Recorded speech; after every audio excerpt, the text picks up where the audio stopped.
Mga idol, alam nyo ba na isa si Eman Calo sa nagpahirap sa star-studded lineup ng Team Katapang sa kanilang rematch? Oo, punong-puno ng big names ang Katapang. May mga ex-PBA players na sina Manuel, Bulanadi at Ebonya. Dagdag pa sina Jenmar Bragais at Batang Mamaw Joffrey Santos. Pero dito pumasok ang tunay na leader, si Eman Calo.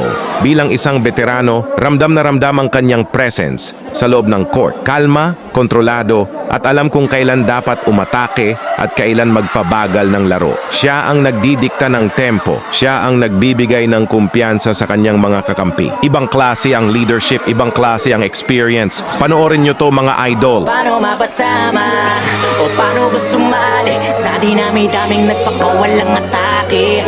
Kailangan kong maghulog ng barya para madagdagan pa ang oras ko dito kung sakaling mabato man ako ng mabato.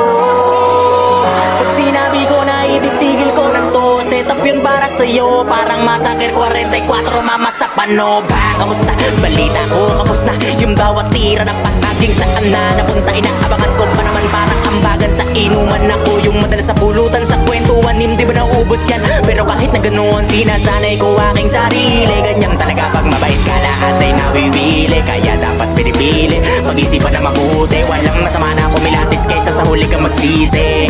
Naranasan ko na rin yan, yung tipong walang pagkakataon na mapakinggan at dumating sa puntong wala na ring malapit. Ang sarili ko na lang ang nagsilbi ko na sandigan.